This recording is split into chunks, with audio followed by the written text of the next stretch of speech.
નમસ્કાર, ન્યૂઝ બુલેટિનમાં આપનું સ્વાગત છે। હું છું પંકજ। શરૂઆત મહત્વપૂર્ણ ખબરથી કરીશું।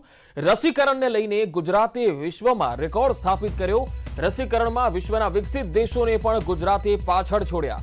પ્રતિ 100 વયસ્કોના ડોઝમાં ગુજરાત વિશ્વમાં અવ્વલ છે। રસીકરણ અભિયાન આમ તો દેશભરમાં ચાલી રહ્યું છે, પરંતુ ગુજરાતે વિશ્વમાં એક અનોખો રેકોર્ડ સ્થાપિત કર્યો છે। વિશ્વના વિકસિત દેશોને પણ ગુજરાતે રસીકરણમાં પાછળ છોડી દીધા છે। પ્રતિ 100 વયસ્કોના ડોઝમાં ગુજરાત વિશ્વમાં અવ્વલ રહ્યું છે।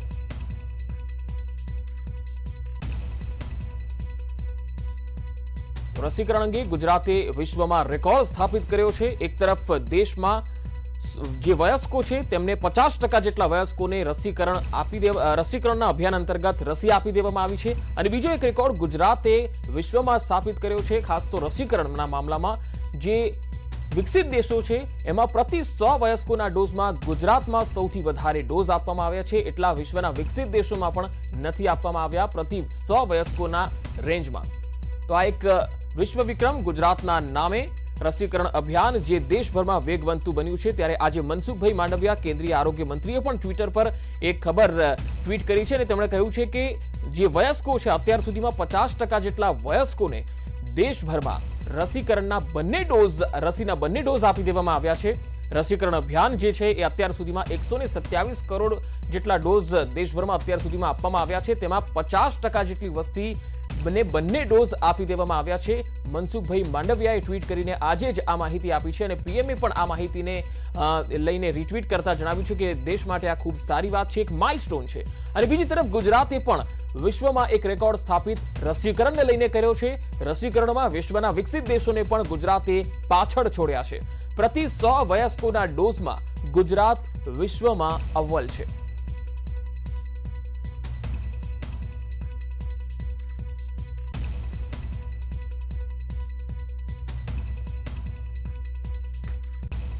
તો ગુજરાતમાં ખાસ તો વિશ્વના વિકસિત દેશોની સરખામણી કરીએ તો તેના આંકડાઓ જોઈએ।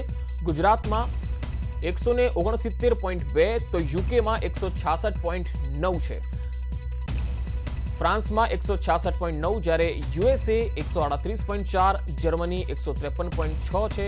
આ આંકડા ગુજરાતની સરખામણીમાં જોઈએ તો ગુજરાત ઘણું અગ્રેસર રહ્યું છે।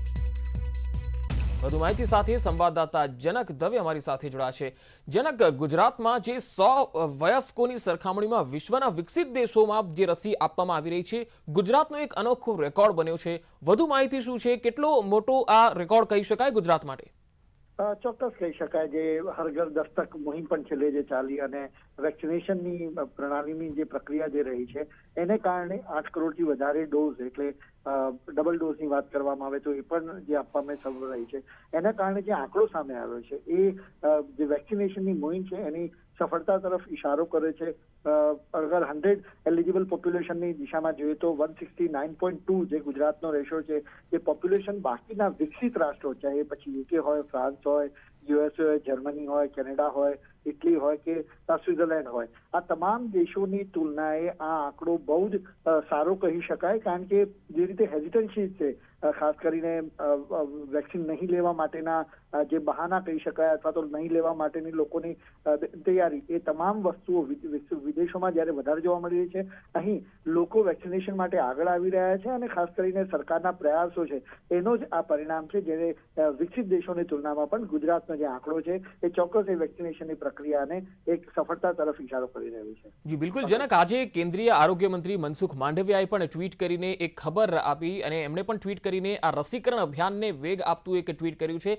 તેમણે લખ્યું છે કે ભારતની 50% વસ્તીને બંને ડોઝ આપી દેવામાં આવ્યા છે, અને પીએમએ પણ તેને રીટ્વીટ કરીને આ માઇલસ્ટોન ગણાવ્યું છે।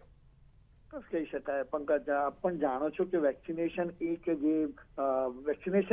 જે શસ્ત્ર છે, જે કોરોના સામેના અત્યાર સુધીના જેટલા પણ વેરિયન્ટ આવ્યા, અને હવે પણ ઓમિક્રોન જે વેરિયન્ટ આવ્યો છે એની સામે પણ જે લોકોએ વેક્સિન લીધી છે ત્યાં લેથલ એટલું નથી, એટલે વેક્સિન ચોક્કસ આપને એક સુરક્ષા પ્રોવાઈડ કરે છે। એટલે દરેક વ્યક્તિએ લેવી જોઈએ। અત્યાર સુધીના જેટલા પણ WHO હોય કે નામાંકિત જેટલા વૈજ્ઞાનિકો હોય એ લોકોએ આ અંગે જોર આપ્યું છે, ને એને લઈને ભારતના પણ તમામ જે વૈજ્ઞાનિકો છે એમણે કહ્યું અને સ્વદેશી રસીની અંદર પણ આપણે લોકો આગળ વધ્યા. તો આ આખા જે પ્રયત્નો થયા લોક ચળવળના રૂપમાં આ રીતે સામે આવ્યું. આ જે પ્રયાસ છે માત્ર એમને સફળ ન થઈ શક્યો હોત સિવાય કે લોકોનો સહયોગ ન મળ્યો હોત. સરકારના પ્રયાસો અને લોકોનો સહયોગ એ સામૂહિક રીતે આ જોવા જઈએ તો જ આપણા જે પરિણામો છે એ દેખાઈ રહ્યા છે. અને જે વેરિયન્ટ આવી રહ્યા છે વેરિયન્ટ સામે અત્યાર સુધીમાં જે પ્રોટીનની અંદર ચેન્જ થઈ અને જે વેરિયન્ટ આવી રહ્યા છે એની સામે અત્યાર સુધીના વેક્સિનના આંકડા જે છે એ ચોક્કસ એક રાહત આપે એવા છે. અને વેક્સિનેશનથી કારણે તમારી કારણ કે કોવિડના એન્ટીબોડી તમારી ક્રિએટ થઈ હોય તો ચોક્કસ એનાથી તમને રક્ષણ મળી શકે. અને એને કારણે વેરિયન્ટ ભલે અલગ અલગ આવતા રહ્યા હોય પરંતુ વેક્સિનેશન એક શસ્ત્ર છે જેને તે લઈને કોવિડ સામે લડી શકાય એમ છે. અને એટલા માટે સહિયારા પ્રયાસોનું આ પરિણામ છે કે જેને કારણે વિકસિત દેશોની તુલનામાં ગુજરાતમાં આંકડો છે એ ચોક્કસ વેક્સિનેશનની પ્રક્રિયાને વધુ પ્રોત્સાહન આપે એ પ્રકારે આંકડો દર્શાવી રહ્યો છે. જનક, એ વાતની પણ સમજવાની કોશિશ કરીએ કારણ કે વિકસિત દેશોમાં ફ્રાન્સ છે, જર્મની છે, અમેરિકા છે, જેની પાસે ભંડોળ છે, ઇન્ફ્રાસ્ટ્રક્ચર છે, એક ટીમ છે, તેની કમ્પેરિઝનમાં પણ ગુજરાતે એ સારું એવી કામગીરી રસીકરણના મામલામાં કરી છે. આ કેવી રીતે શક્ય હોઈ શકે? શું એ ઘર ઘર દસ્તક અભિયાન છે અથવા તો આપણી જે ટીમ છે આરોગ્યની એમની જે ઇનિશિયેટિવ લઈને કરવાની જે કામગીરી છે એ વિકસિત દેશો કરતા વધારે સારી છે? ચોક્કસ કહી શકાય. પંકજ, મેં આપને પહેલા સવાલમાં જયારે વાત કરી કે વેક્સિન હેઝિટેન્સી એટલે લોકો વેક્સિન લેવા માટે જે સામે નથી આવી રહ્યા વિદેશોમાં વધારે છે. એના પ્રમાણમાં જે સેકન્ડ લહેર આવી અને પહેલી લહેરમાં જે ડેથનો રેશિયો જે જોવા મળ્યો હતો એ ચિંતાનું કારણ હતી. લોકોમાં એક ડર પણ આવ્યો, એક જાગૃતતા પણ આવી અને સહિયારા પ્રયાસો પણ થયા. કેમ્પેનને લઈને સહિયારા પ્રયાસો પણ થયા. એને કારણે જ લોકો સામેથી આવ્યા. આપણે જોયું પણ છે પંકજ, પહેલી બીજી લહેરમાં બાદ પણ લોકો લાંબી લાઈન લગાવીને અને લાર્જેસ્ટ વેક્સિનેશન ડ્રાઈવ હતી. દેશની જે વેક્સિનેશન ડ્રાઈવ છે વર્લ્ડના કોઈ પણ દેશ કરતા સૌથી વધારે લાંબી વેક્સિનેશન ડ્રાઈવ હતી. એમાં માત્ર સરકારના પ્રયાસો કામ ન આવી શકે. એની અંદર લોકોનો સહયોગ પણ જરૂરી છે અને એને કારણે એ લાંબી લાઈન જે લાગી હતી, લોકોનો જાગૃતતા લોકોમાં આવી હતી, કેમ્પેઇન ચાલ્યા મીડિયાની અંદર અને એને કારણે લોકોમાં જાગૃતતા આવી અને સહિયારા પ્રયાસોના પરિણામે જે વેક્સિન હેઝિટન્સી શરૂઆતના સમયમાં ગામડામાં લોકો વેક્સિન લેવા માટે સામે નહોતા આવતા પરંતુ ત્યાર પછી ગામની અંદર પણ વેક્સિનેશનની જે રીતે દૂર દરાજના અંતરિયાળના ગામડાઓ છે ત્યાં સુધી પણ હર ઘર દસ્તક સુધીમાં કેમ્પેઇન પહોંચ્યું. એટલે એક હેઝિટન્સી દૂર થઈ અને લોકો સામે આવ્યા એ જ પરિણામ છે. વિદેશોમાં હજુ પણ આ મામલે હેઝિટન્સી છે ને એને કારણે જ ઓમિક્રોનથી સૌથી વધારે જે અત્યારે યુએસ અને રશિયા અને જર્મનીની અંદર તમે જુઓ તો સૌથી વધારે ડેથ ટોલ જોવા મળી રહ્યો છે. એનું કારણ પણ એ છે કે વેક્સિન નથી લીધું અત્યારે તમારી પાસે શસ્ત્ર નથી લડવા માટેનું તો ચોક્કસ કોરોના તમારી સામે બળવાન થાય છે અને એ જીવ જોખમમાં નાખે છે. અને એના પરિણામે ભારતમાં બીજા દેશો કરતા સહિયારા પ્રયાસોના પરિણામે જ આંકડો પ્રોત્સાહક લાગી રહ્યો છે. જી જનક, આભાર માહિતી આપવા માટે.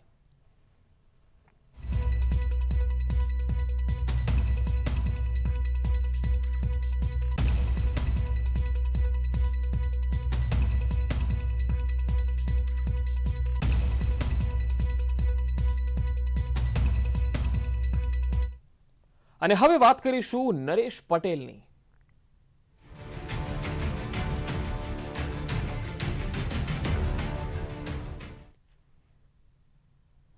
ખોડલધામના ચેરમેન નરેશ પટેલે મોટું નિવેદન આપ્યું. રાજનીતિમાં જોડાવા અંગે નરેશ પટેલે નિવેદન આપ્યું છે. તેમણે કહ્યું, જો સમાજ કહેશે તો હું રાજકારણમાં આવીશ, સમાજ કહેશે તો મારી પાસે કોઈ વિકલ્પ નહીં હોય.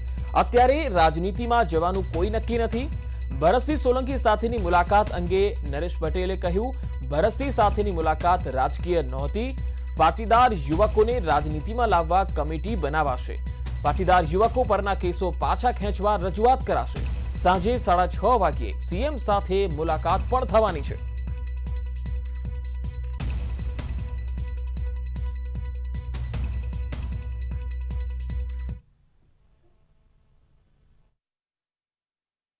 થોડા દિવસ પહેલાં ભાજપ પ્રમુખ ભાઈ શ્રી સી આર પાટીલ સાહેબ આવેલા ત્યારે એને પણ પ્રેસ કોન્ફરન્સમાં કીધેલું કે આ પાટીદાર દીકરાઓના જે કેસીસ છે એ પાછા ખેંચવાની હિલચાલ સરકારે ચાલુ કરી છે. એ ભાગરૂપે હું આજે ફરીથી સીએમ સાહેબને મળી અને જે સી આર સાહેબે વાત કરેલી એની વાત મૂકી અને જલ્દીથી આ કેસો પાછા ખેંચાય એવી વિનંતી કરવાના છે. બેઠકની અંદર હું છું અને મારા ટ્રસ્ટીઓ છે અને આંદોલનના 2-4 મિત્રો હશે.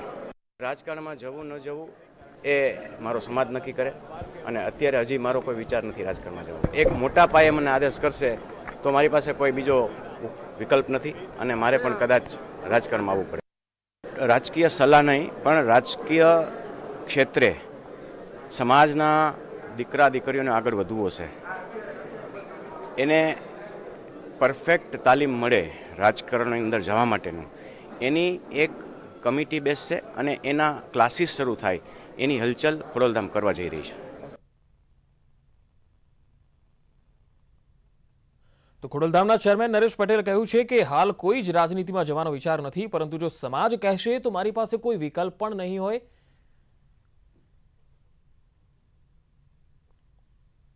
હાલ આપણી સાથે આ જ મુદ્દે ચર્ચા માટે જોડાઈ ગયા છે ભાજપના નેતા ચિરાગભાઈ પટેલ. ચિરાગભાઈ, આપનું સ્વાગત છે ન્યૂઝ 18માં. પહેલો સવાલ તો ચિરાગભાઈ એ છે કે નરેશ પટેલ કે જેઓ અત્યાર સુધી રાજનીતિમાં ક્યાંય જોવા નથી મળ્યા, પરંતુ રાજનેતાઓ સાથે મુલાકાત કરતા ચોક્કસ જોવા મળ્યા છે, આજે તેમણે જે સૂચક નિવેદન આપ્યું છે, આપ કઈ રીતે જોઈ રહ્યા છો? ભરતસિંહ સોલંકી સાથે પણ મુલાકાત થઈ, આજે સાંજે સીએમ સાથે મુલાકાત કરવાના છે.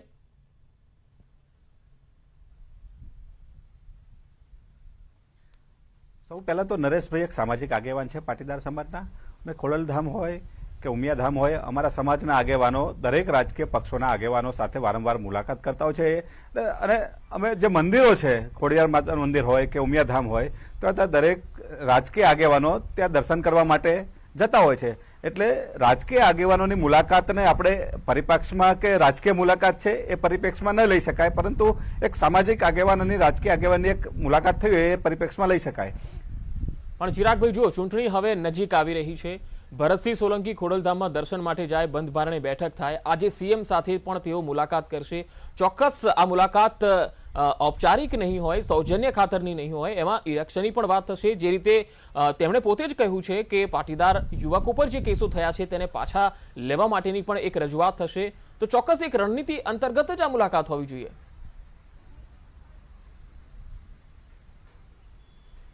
હા, ચોક્કસ. આજે ઘણા યુવાનો ઉપર હજુ પણ આ પાટીદાર આંદોલન સમયના કેસો ચાલી રહ્યા છે, અને જ્યારે આંદોલન ચાલતું હતું ત્યારે આંદોલનકારીઓ અને સરકાર વચ્ચે મધ્યસ્થી નરેશભાઈ હોય, CK પટેલ હોય કે સમાજના બીજા આગેવાનોએ, ઉમિયાધામ અને ખોડલધામના આગેવાનોએ એની વચ્ચે મધ્યસ્થી કરી હતી, અને એના ભાગરૂપે 400થી વધારે કેસો પાછા ખેંચાયા છે, અને હજુ બીજા કેસો પાછા ખેંચવા માટેની જે પ્રક્રિયા ચાલુ છે એ ઔપચારિક મુલાકાત છે, ને એ નરેશભાઈની મુલાકાતને અમે આવકારીએ છીએ કે નરેશભાઈએ જે યુવાનોને કમિટમેન્ટ આપ્યું હતું કે અમે તમારી સાથે રહીશું અને સરકાર જ્યાં સુધી કેસો પાછા નહીં ખેંચે ત્યાં સુધી યુવાનોની સાથે અને સરકાર સાથે મધ્યસ્થી કરશું. તો નરેશભાઈ અને જે પણ આગેવાનો સરકાર સાથે મધ્યસ્થી કરી અને જે મુલાકાત કર્યા છે એને અમે આવકારીએ છીએ. અને નરેશભાઈ એકદમ સૌમ્ય, સૃઢ અને બહુ દૂરંદેશી વ્યક્તિત્વ છે.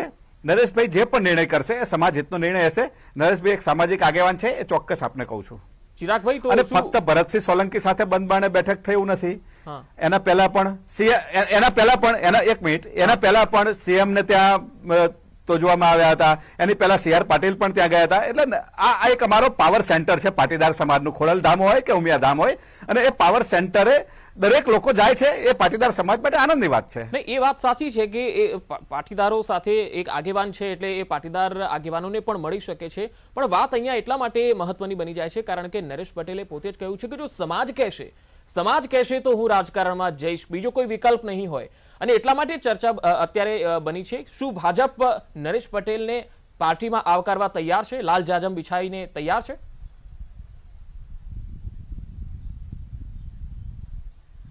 નરેશ પટેલ એક સામાજિક વ્યક્તિ છે. ક્યારે રાજનીતિમાં જવું, ક્યારે ન જવું, કઈ પાર્ટીમાં જવું, કઈ વિચારધારા સાથે જોડાવું, એ નરેશભાઈ બહુ સારી રીતે સમજે છે. અને નરેશભાઈનું સ્ટેટમેન્ટ હજુ તો વહેલા ગણાશે. નરેશભાઈએ પણ કહ્યું છે કે હાલ 0% એની શક્યતાઓ છે રાજનીતિમાં જવાની, પણ જ્યારે સમય આવશે અને સમાજ કહેશે તો રાજનીતિમાં જઈશું. તો એ તો અમારા પાર્ટીના આગેવાનો પણ વારંવાર કહે છે કે દરેક યુવાનોએ જે કંઈ સમાજનું હિત ઈચ્છતા હોય, જે લોકશાહીમાં માનતા હોય, જે આ દેશને મજબૂત કરવા માંગતા હોય, એને કોઈ પણ પાર્ટીમાં જવું જોઈએ અને આગેવાની કરવી જોઈએ. તો નરેશભાઈની ભવિષ્યમાં પણ નરેશભાઈ રાજકીયમાં કારકિર્દીમાં અથવા રાજકીય પાર્ટીમાં પ્રવેશ કરે તો એમને અભિનંદન આપીએ છીએ નરેશભાઈ કે કોઈ પણ રાજકીય પાર્ટીમાં એમની વિચારધારા પ્રમાણે નરેશભાઈ સ્વતંત્ર છે જોડાવા માટે. ચિરાગભાઈ, નરેશ પટેલ કદાચ જો ભાજપમાં આવી જાય તો શું ભાજપને એનાથી ચૂંટણીમાં ફાયદો થાય એવું લાગે છે આપને?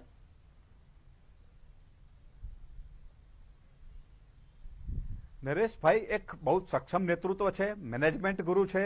પાટીદાર સમાજની ખોડલધામ અંતર્ગત શૈક્ષણિક સંસ્થાઓ હોય કે બીજી સંસ્થાઓ સાથે જોડાયેલા છે. એટલે નરેશભાઈનું જે વ્યક્તિત્વ દૂરંદેશી વ્યક્તિત્વ છે અને ભાજપ નહીં, નરેશભાઈ કોઈ પણ પાર્ટીમાં જોડાશે પાર્ટીને ચોક્કસ ફાયદો થાય, કારણ કે આવા મજબૂત લોકોને આવકારવા માટે દરેક પાર્ટી તૈયાર હોય છે. આજે જ કોંગ્રેસના નેતા જયરાજભાઈ પણ થોડી વાર પહેલા નરેશભાઈ જોડાયા હતા. નહીં, ચિરાગભાઈ, અમારા સમાજમાં એવા ઘણા બધા પંકજભાઈ, જી. ફક્ત નરેશભાઈ નહીં, હા. અમારા સમાજમાં સીકે પટેલ હોય, આરપી પટેલ હોય કે ઘણા આવા તાકાતવાળા લોકો સમાજમાં પડ્યા છે કે એ કોઈ પાર્ટીમાં જોડાતા હોય તો ખરેખર એ પાર્ટીને ફાયદો થાય જ. હું એટલે જ કહું છું કે શું ભાજપ એમનો પાર્ટીમાં લેવા માટે કોઈ પ્રયાસ કરી રહ્યું છે, કોઈ સંપર્ક થઈ રહ્યો છે ખરો? કે એવું તો નહીં થાય કે બીજેપી સંપર્ક કરે પહેલા જો કોંગ્રેસમાંથી સંપર્ક થઈ જાય?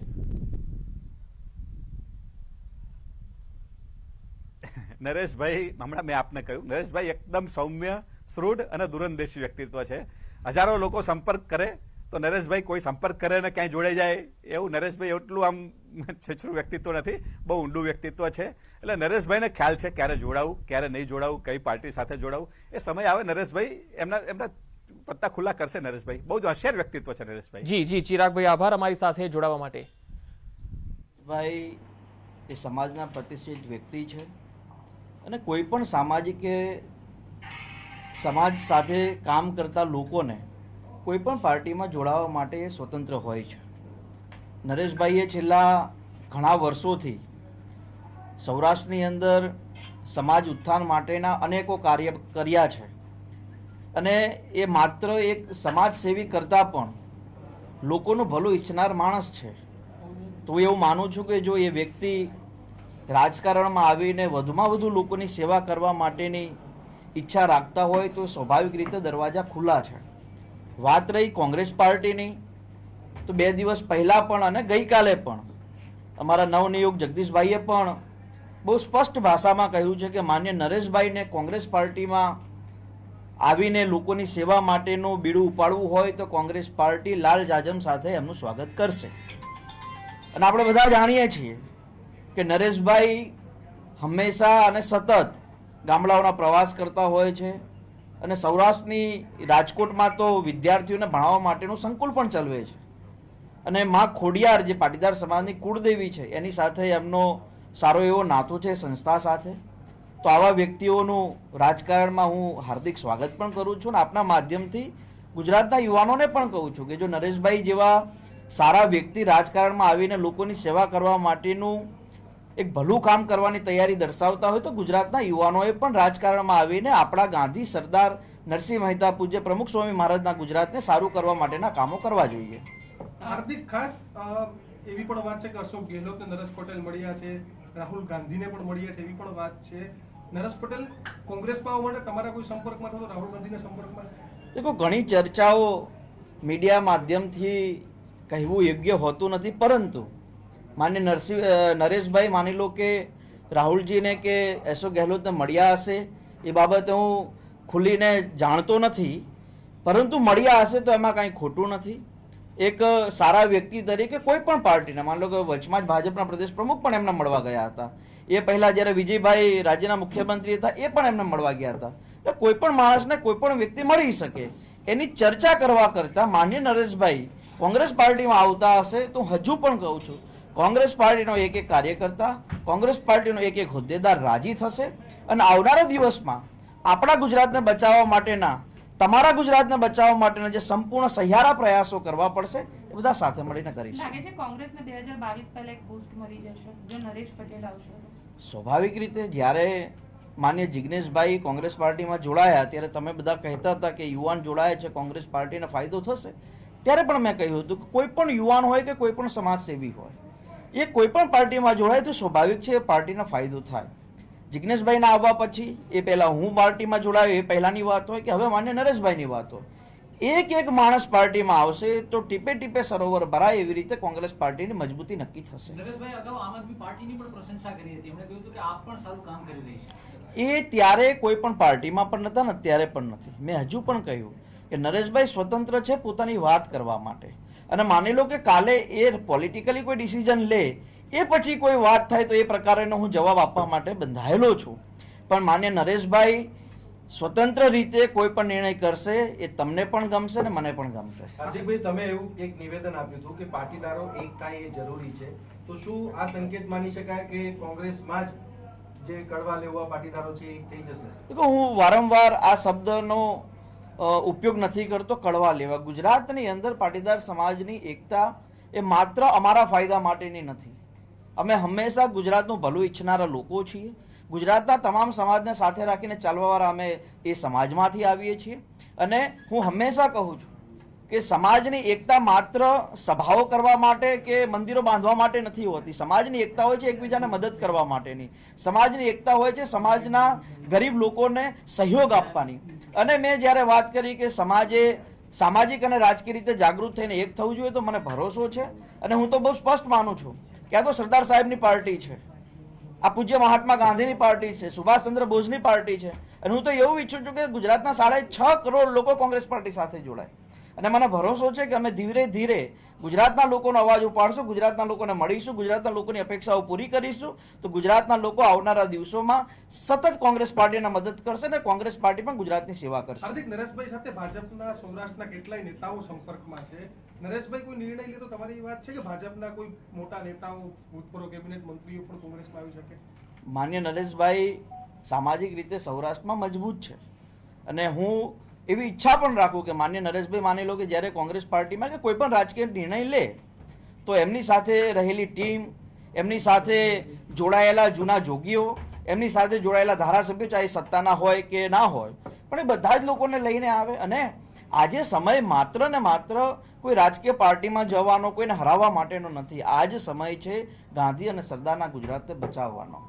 જે શાહરૂખ ખાનના દીકરાના ખિસ્સામાંથી 10 ગ્રામ પણ જો ડ્રગ્સ ન પકડાય અને ટીવી ચેનલોમાં 24 કલાક સુધી ચર્ચા થાય, પણ આપણા ગુજરાતમાં છેલ્લા 1 વર્ષની અંદર 50,000 કરોડ રૂપિયાનું ડ્રગ્સ પકડાય. અને આજે જ એક સારા ન્યૂઝપેપરે કવર સ્ટોરી કરી છે ગુજરાતની દીકરીઓને કઈ રીતે ફસાવવામાં આવી રહી છે. તો મારી આ બહુ સ્પષ્ટ વાત છે કે ગુજરાતના લોકોને બચાવવા માટે, આપણા ગાંધી અને સરદારના ગુજરાતને બચાવવા માટે સૌ લોકોએ કોંગ્રેસ પાર્ટીના દામનમાં આવવું જોઈએ અને ગાંધી અને સરદારના સપનાનું ગુજરાત બનાવવું જોઈએ. સવાલ, હાર્દિકભાઈ, તમારે નરેશભાઈ સાથે કોઈ વાત થઈ કોંગ્રેસમાં જોડાવા અંગે, અથવા તમે કોઈ ઓફર કરી? દેખો, નરેશભાઈ મારા પપ્પાની ઉંમરના છે.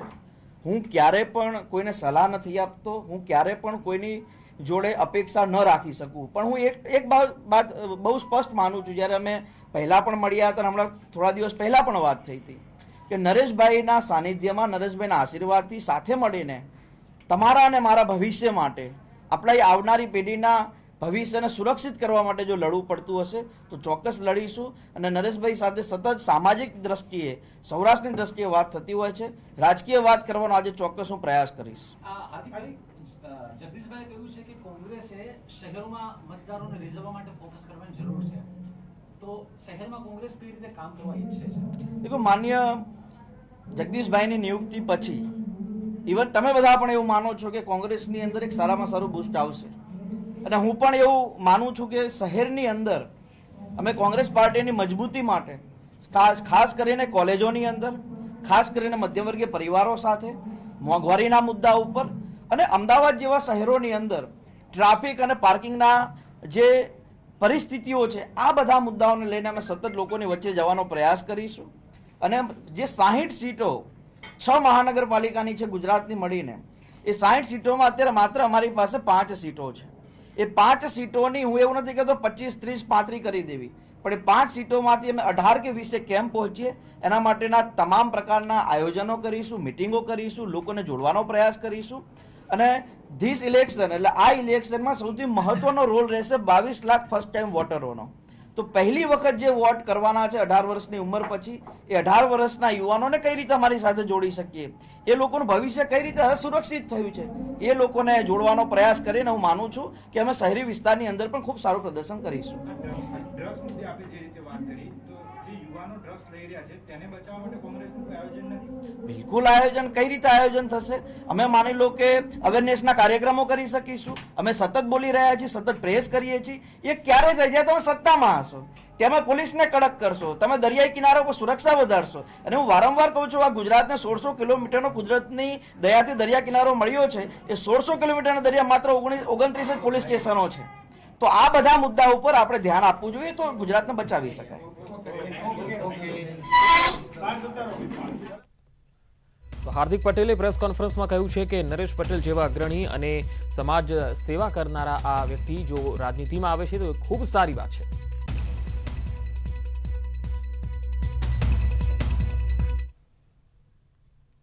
કર્ણાટકમાં 2, મુંબઈ, ગુજરાત અને દિલ્હીમાં એક કેસ. ઓમિક્રોનની એન્ટ્રીથી કેન્દ્ર અને રાજ્ય સરકાર એલર્ટ.